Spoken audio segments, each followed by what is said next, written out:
The average person's Roth IRA has about $106,000 in it. Maybe by the time you retire, the average moves up to $120,000 or $150,000. Doesn't look like much, right? But what if you can supercharge your Roth IRA and reach a $2.6 million portfolio by the time you retire? In this video, that's exactly what John's doing.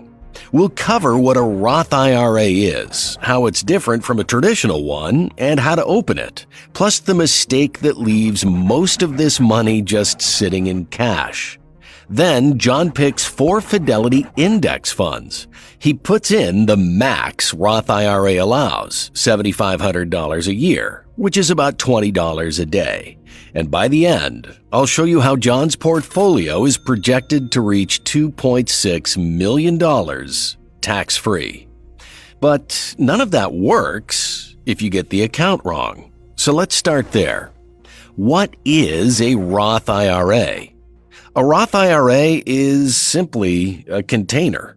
That's the whole thing.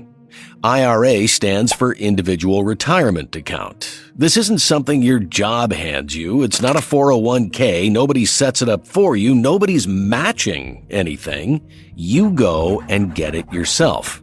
And nobody's out there buying a Roth IRA. You open one, you put money in it, and then you buy stuff inside it. Same funds you could buy in any regular account. What changes is what happens on the way out. The money going in has already been taxed. Your paycheck got hit before you ever saw it, so the government's already been paid. They're done with you. Then it just sits there and grows for as long as you leave it alone. And when you start taking it out, the government doesn't touch a cent of it. Not the growth, not the dividends, nothing. You pay the tax once, at the front, and then never again. But there's a ceiling to how much you can invest. $7,500 per year max, which is about $20 a day. You can't sneak around that one either. Open a Roth at Fidelity, another at Vanguard, one more at Schwab.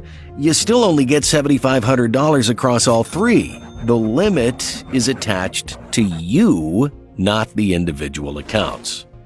John opens his Roth IRA at Fidelity, 10 minutes on his phone in bed. So that's the box, but there's a second version of this account that does the exact opposite, and for some people, it's the better one. A traditional IRA hands you the tax break today, so money goes in tax-free. It comes off your taxable income this year, and you settle up with the IRS when you retire. The Roth obviously flips that around. You pay nothing later. So which one is best? Well, honestly, it comes down to a single question. Are you paying more tax today or in retirement? See, John is in his early 30s. He's not earning much yet, and his income's got nowhere to go but up, which means the tax he's paying right now is likely the cheapest tax he'll ever pay, and locking that in is basically the entire point of a Roth. Flip it around, though. Say you are in your peak earning years, top of your bracket, and you know you'll drop when you stop working. So in this situation, the traditional IRA's got a real case here. You take the break at your high tax rate and then pay the bill at your low one after you retire. Look, there's no right or wrong answer here, just 2 different situations. Let's talk Roth rules, because the tax-free part isn't automatic. There are 2 specific rules for getting the growth out clean, and you need both, not one or the other. First, you have to be 59 and a half. Second, the account has to have been open for 5 years. Neither one of those is about opening it, by the way. You can open a Roth at 22 years old. They're about taking money out of the Roth IRA. So say you start one at 58 years old and then retire at 60. Well, you've cleared the age, you're older than 59 and a half, but you haven't cleared the 5 years of the account being active. You'd have to wait. That doesn't mean you can't touch your money. Interestingly enough, anything you've contributed from your own pocket, you can take out whenever you want with a Roth IRA. Really, no penalty, no waiting. It's only the growth that's locked up, which is the part almost nobody knows. And one more thing, and this one only applies to the Roth. Earn too much, and you can't contribute to it. With a Roth, that line sits at $153,000 annually if you're single, $242,000 if you're married. And it doesn't slam shut, it closes slowly. The further past that line you go, the less you're allowed to put in. Go far enough, and it goes all the way down to zero. A traditional IRA has no line like that. It doesn't matter what you make. Now, there are ways around the Roth limits, but that's an entirely separate video. Okay, so the container is now sorted, but a container doesn't make you anything. It just decides who gets a cut of what's inside. So what goes in? Quick thing first, because the whole video runs on it.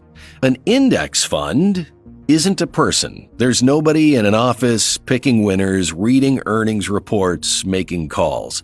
An index is just a list, like the 500 biggest American companies, or every company on the NASDAQ, or the entire market. And an index fund buys the list, all of it, in whatever proportion the list says. That's the entire product. It's also why a company like Fidelity can charge nothing for one. There's no genius on the payroll. The fund's job is to copy a list, and copying a list is close to free. John's 4 assets in his Roth IRA are all index funds, 4 different lists. The first one is Fidelity Zero Total Market Index Fund. Zero means something here. That's what Fidelity charges you to own this thing. Not a small fee, not almost nothing, zero. FZROX is the entire U.S. stock market in one line, about 2,600 companies.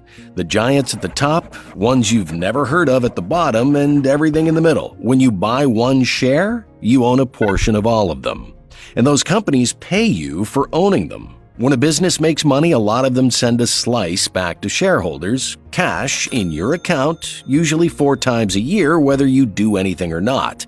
That is called a dividend. Yield is how much you get. Dividend growth is how much bigger that payment gets each year. And hang on to that because it's the whole back half of this video. FZROX pays a 0.92% dividend yield. It's grown that dividend at about 7.19% a year, and the share price has climbed 13.93% annually. For the second fund, John goes with FNCMX. FNCMX tracks the NASDAQ composite. This is the tech-heavy end of the market, the names you'd actually recognize. In fact, these names have basically carried the last 10 years on their back. Run the numbers, and the whole picture inverts. On this fund, the share price appreciation is 17.33% on average each year, the highest of the 4, clearly showing its growth-focused approach. As for the dividends, its dividend yield is 0.43%, the lowest. Dividend growth of 6.91%, also the lowest. It's a growth fund wearing an index fund's badge, which is completely fine as long as that's what you showed up for. So we're about halfway, 2 more funds to go, then I'll show you how these 4 funds in a Roth IRA are projected to reach a $2.6 million portfolio valuation. Next fund on John's list is Fidelity U.S. Sustainability Index, FITLX. You won't find this on a best Roth IRA funds list, which is sort of the point. It tracks American companies that score well on environmental and governance measures, which sounds like a values thing. And it is one, but that's not why it's sitting here. Here's what's interesting. FITLX has been growing its dividend at 15.42% a year. That's more than double what the total market fund manages. The yield is at 1.01%, appreciation at 13.97%, basically shoulder to shoulder with FZROX. So you're getting total market growth with a dividend compounding twice as fast underneath it. Now, every fund so far has been American, which means every dollar John owns is riding on one country. So next, John goes outside the U.S., and the fund he lands on is the Fidelity Total International Index Fund. FTIHX is the rest of the planet in a single fund.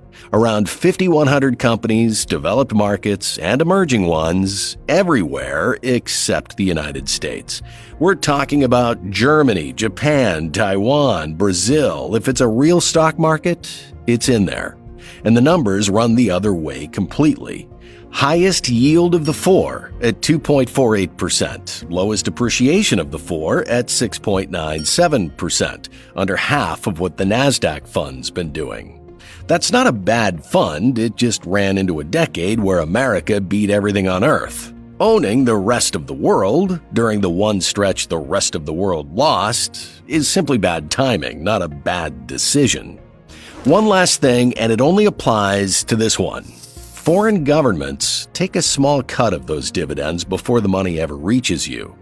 In a normal brokerage account, you'd claim that back at tax time. However, in a Roth, there's no tax bill for it to come off of, so it's just gone. About 0.3% a year, every year. Okay, so John's got his 4 index funds for the Roth. He's got somewhere to put them. But there's one step between those two things that most people get wrong without ever noticing. So how does this actually happen?